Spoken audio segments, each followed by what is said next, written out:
नमस्कार विद्यार्थी मित्रांनो, स्वागत आहे सर्वांचं पुन्हा एकदा आपला आवडता YouTube चॅनल पोलीस भरती गुरु हरदे सर आपल्या आवडता YouTube चॅनलमध्ये मी आपला मित्र हरदे सर सर्वांच्या ठिकाणी मनापासून स्वागत करतो। विद्यार्थी मित्रांनो, आजचा जो व्हिडिओ असणार आहे खूप महत्त्वाचा आणि अतिशय इम्पॉर्टंट असा व्हिडिओ असणार आहे। जिल्हा न्यायालय मुलाखत कार्यक्रम या ठिकाणी निश्चित झालेला आहे। जिल्हा न्यायालयाच्या भरपूर ठिकाणच्या याद्या आज आलेल्या असतील। परभणी असेल, वाशिम असेल, रायगड असेल, पुणे असेल, ठाणे असेल, सगळीकडच्या याद्या प्रसिद्ध झालेल्या बऱ्यापैकी। आणि इव्हन स्किल टेस्टला किती मार्क देतात काय वगैरे आपण कालच सांगितलं होतं का कोर्ट कधीच मार्क पब्लिश करत नाही, पण आज एका ठिकाणचे मार्क कोर्टाने पब्लिश केलेले आहेत। आपण ते मार्क पण पाहणार आहे, विद्यार्थ्यांना कशा पद्धतीने कोर्टाने मार्क दिलेले आहेत आणि मुलाखतीला जाताना कोणकोणते कागदपत्र तुम्हाला सोबत लागणार आहे या संदर्भातला अधिकृत माहिती आपण या व्हिडिओच्या माध्यमातून देणार आहे। कोणकोणते कागदपत्र तुम्हाला पाहिजे ती यादी सुद्धा आपल्याला आलेली आहे आणि त्यानुसार आपण तुम्हाला आता या ठिकाणी ही अधिकृत अशी माहिती देणार आहे लक्षामध्ये। त्यामुळे सर्वांनी शेवटपर्यंत व्हिडिओ पाहायचा आहे, अतिशय महत्त्वाचा आहे। उद्यापासून मुलाखतींचा कार्यक्रम सुरू होतोय सगळीकडल्या कोर्टांचा। ओके ठीक आहे, तत्पूर्वी नवीन असणाऱ्या विद्यार्थ्यांनी चॅनल लगेच सबस्क्राइब करून घ्या, शेजारील बेल आयकॉन पण प्रेस करा जेणेकरून तुम्हाला नवनवीन माहिती नवनवीन अपडेट आपल्या चॅनलच्या माध्यमातून वेळोवेळी मिळत जातील लक्षामध्ये, न्यायालयाची पूर्ण भरती प्रक्रिया पार पडेपर्यंत। ओके ठीक आहे, चला तर मग जास्त उशीर न करता मी सुरुवात करतो आपल्या आजच्या लेक्चरला। मित्रांनो, मुलाखतीला जाताना लागणारे कागदपत्र असेल, आज स्वच्छता चाचणीचे मार्क समजलेले, एका ठिकाणचे धुळ्याचे स्वच्छता चाचणीचे मार्क समजलेले आहेत। कसे मार्क दिलेत, किती मार्क दिलेत, 10 मार्क 7 मार्क का कशामुळे कोणाला कशामुळे जास्त मार्क दिलेत। आणि लक्षात ठेवा, मुलाखतीला डॉट एकाच 3च मुलं त्या ठिकाणी त्यांनी घेतलेले आहे, जास्त मुलाखतीला त्यांनी घेतलेले नाहीत लक्षामध्ये। डॉट एकाच 3 मुलं आहे आणि मुलाखतीचा कार्यक्रम जवळजवळ 50% जिल्ह्यांचा मुलाखतीचा कार्यक्रम उद्या परवापासून सुरू होतो लक्षामध्ये। ठीक आहे, चालत जास्त उशीर न करता मी जातो आपल्या महत्त्वाच्या लेक्चरकर व्हिडिओकडे। ओके बघा, सर्वात महत्त्वाचं म्हणजे आता या ठिकाणी आपल्याला यादी दिसते, पहिली ते यादीचा अभ्यास करा थोडक्यात।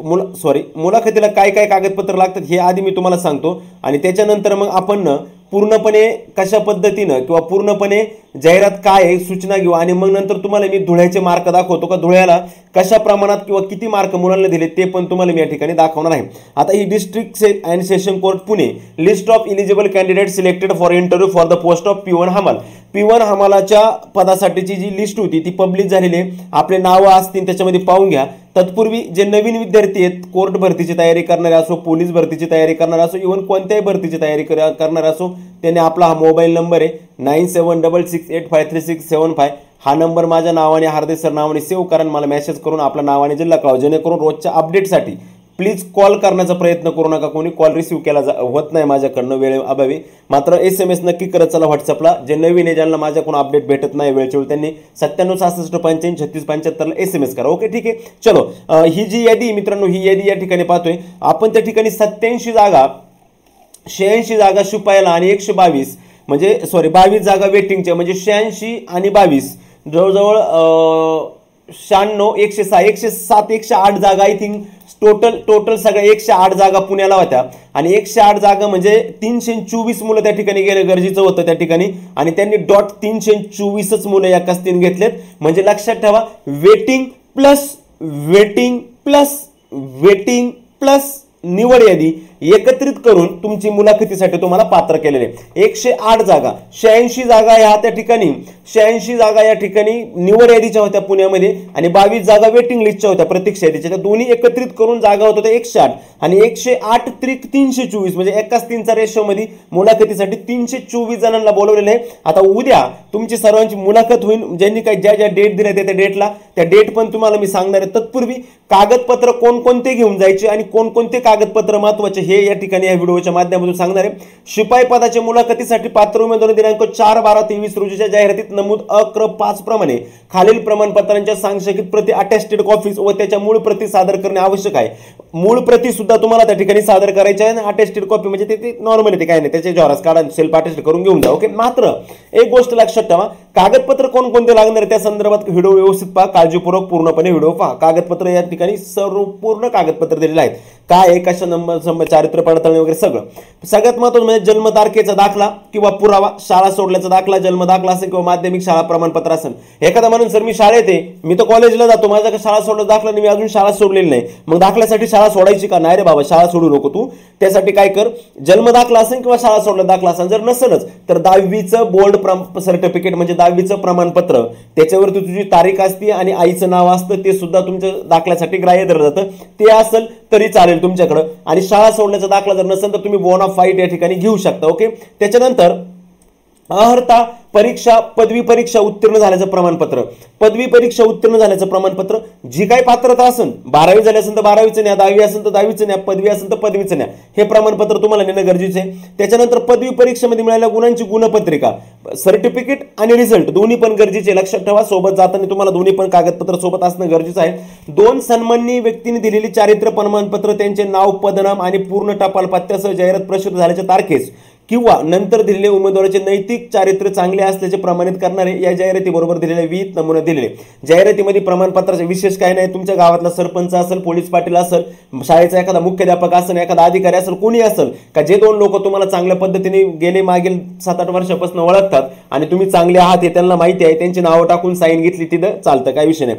त्यानंतर शाळेने विहित केलेल्या प्राधिकाऱ्याकडून निर्गमित केलेला जातीचा दाखला. तुम्ही म्हणा सर तिथं कॅटेगरी वगैरे काहीच नाही, जातीचा दाखला कशाला लागतो? बाळा कॅटेगरी वगैरे जरी काही नसते तरी तू ज्यावेळेस फॉर्म भरला त्यावेळेस तुमच्या कॅटेगरी मागितलेल्या होत्या, तू कोणत्या कॅटेगरीतून फॉर्म भरतोय, ओबीसीतून भरतोय, ईडब्ल्यूएस भरतोय, एससी भरतोय, एसटी भरतोय, तर ते तुम्हाला मागितलं होतं. म्हणून तुम्ही जी कॅटेगरी टाकली त्या कॅटेगरीचा तुमचा जातीचा दाखला त्या ठिकाणी तुम्हाला लागणार आहे. त्यानंतर उमेदवार राज्य किंवा केंद्र सरकारच्या जर सेवेत असल्यास संबंधित विभागाकडून ना हरकत प्रमाणपत्र, नो ऑब्जेक्शन सर्टिफिकेट म्हणजे एनओसी लागणार आहे. जर तुम्ही सेवेत असाल कुठं तर अनुभव प्रमाणपत्र, जर तुमच्याकडे अनुभव असेल तर नक्कीच अनुभव प्रमाणपत्र नाही, कारण का मुलाखतीला त्याचा तुम्हाला नक्कीच फायदा होणार आहे. त्यानंतर विवाहित महिला उमेदवाराच्या बाबतीत हे लक्ष द्या नीट, कारण याच्यावरती बऱ्याच मुलींचे क्वेश्चन असतात, हे नीट लक्ष द्या.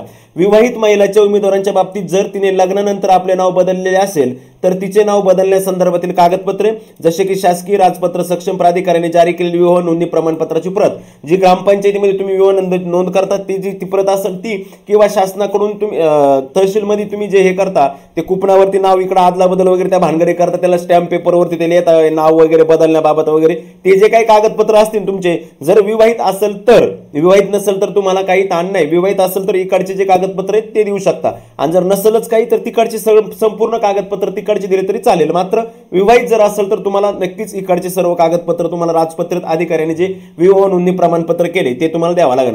त्याच्यानंतर उमेदवाराला 28/3/2006 नंतर जन्मलेल्या हयात मुलांची संख्या 2 पेक्षा जास्त आहे का याबाबतचे प्रमाणपत्र, म्हणजे त्याला लहान कुटुंबाचे प्रमाणपत्र असं म्हटलं जातं.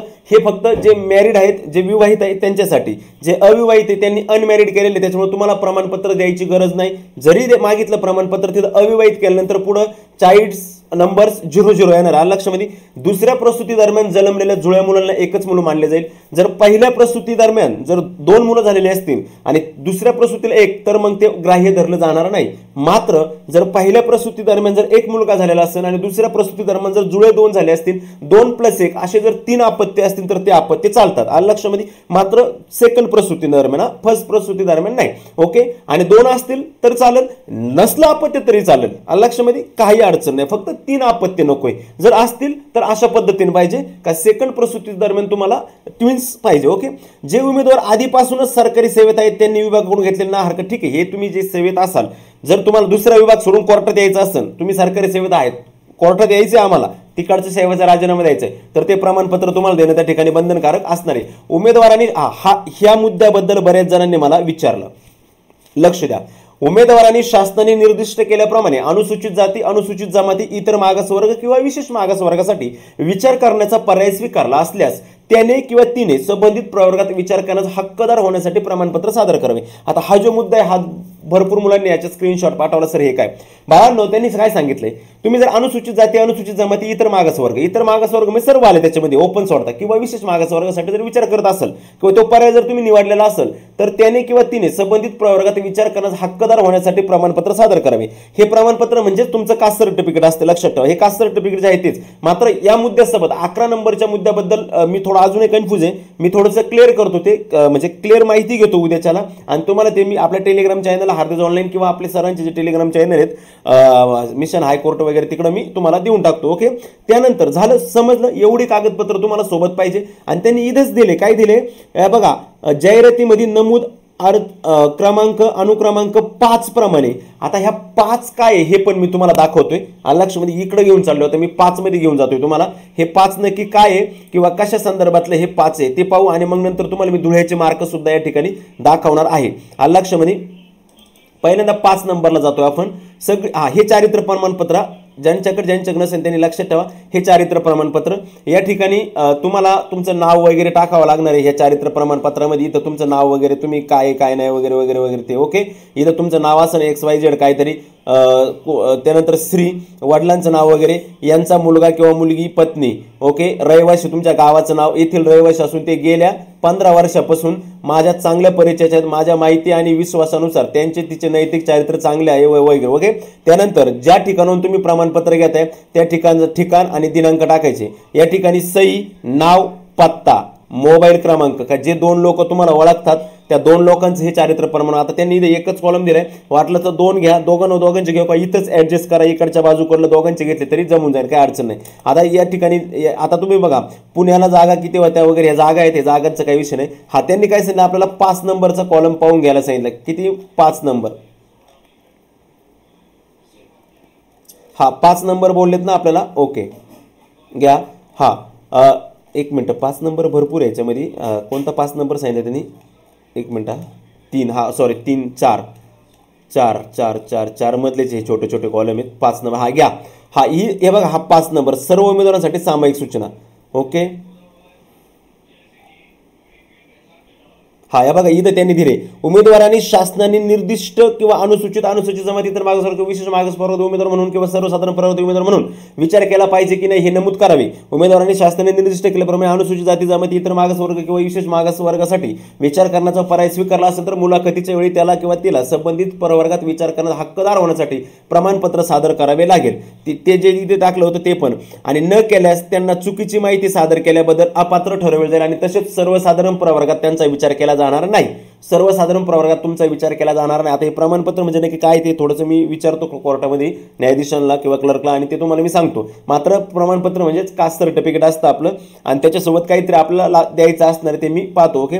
उमेदवारांनी नोंद घ्यावी जर त्यांनी दिलेली माहिती खरी आहे असा विश्वास ठेवून त्यांच्या पात्रतेचे मूल्यमापन केले जाईल. जर कोणत्याही उमेदवारांनी खोटी, सदोष किंवा चुकीची माहिती दिल्याचे आढळलं तर अशा उमेदवाराला अपात्र तर ठरवले जाईलच, शिवाय त्यास अभियोग्य तोंड द्यावे लागेल. अशा उमेदवारांना उच्च न्यायालय किंवा जिल्हा न्यायालयाअंतर्गत कोणत्याही परीक्षेत कोणत्याही पदाकरता अर्ज करण्यासाठी मनाई केली जाईल ओके. ठीक आहे. त्याच्यानंतर जे कागदपत्र जे मी तिथं सांगितले बघा, कागदपत्र बघा सेम तेच कागदपत्र, काहीच नाही, तेच कागदपत्र जे मी तिथं सांगितले तेच कागदपत्र. इतर कोणते कागदपत्र जिल्हा न्यायालय आस्थापनेने जर मागितले तर ते त्या ठिकाणी द्यायचे आहेत. म्हणजे तिथं जे कागदपत्र मी तुम्हाला आता जे सांगितले तेच कागदपत्र त्या ठिकाणी काय तुम्हाला द्यायचे आहेत ओके.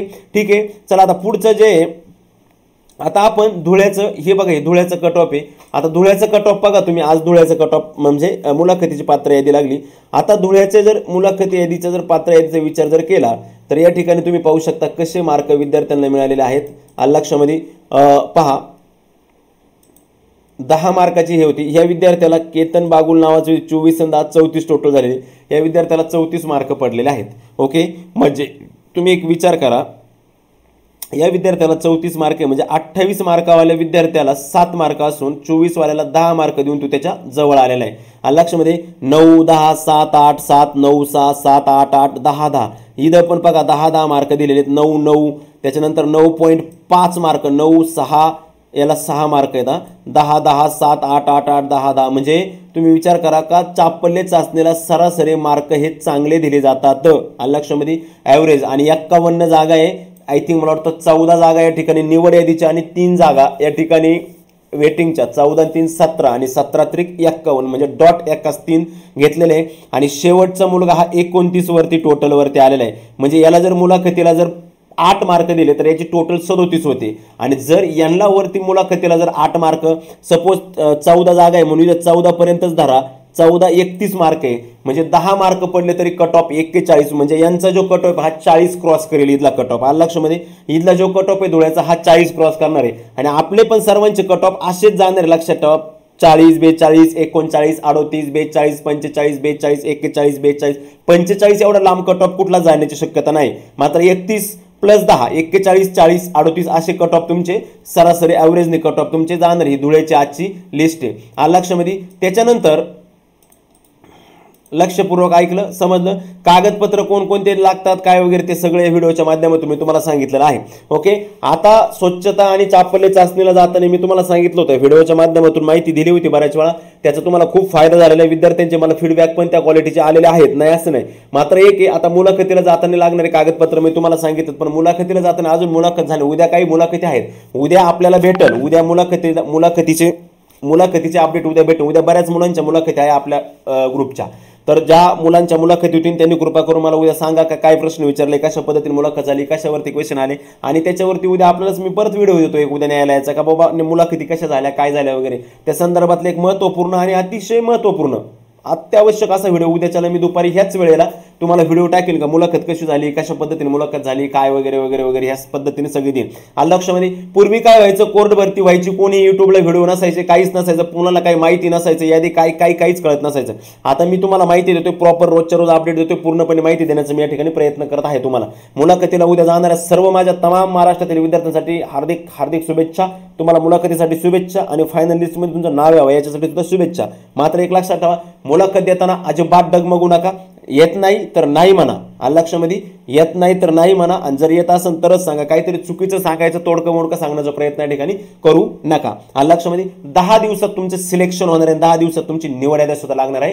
काळजी करायचं काहीच काम नाही. आलं लक्षामध्ये. चालतंय मित्रांनो, नवीन व्हिडिओ परत मी घेऊन येईन, नवीन माहिती घेऊन येईन. तोपर्यंत पाहत राहा आपला युट्यूब चॅनल, आणि नवीन विद्यार्थ्यांनी चॅनलला सबस्क्राईब करा, शेजारील बेल आयकॉन पण प्रेस करा, कारण अतिशय महत्त्वाची नवनवीन माहिती मी तुम्हाला वेळच्या वेळेला ठिकाणी माझ्याकडून देत असतो. ओके, ठीक आहे. धन्यवाद मित्रांनो. भेटूया आपण परत उद्याच्या नवीन व्हिडिओमध्ये. मुलाखतीला काय काय विचारलं जाणार आहे, मुलाखतीला कोणकोणते प्रश्न असतात, मुलाखत कशा झाल्या, हे उद्याच्या व्हिडिओमध्ये पाहू. ओके, ठीक आहे. धन्यवाद. जय हिंद, जय महाराष्ट्र.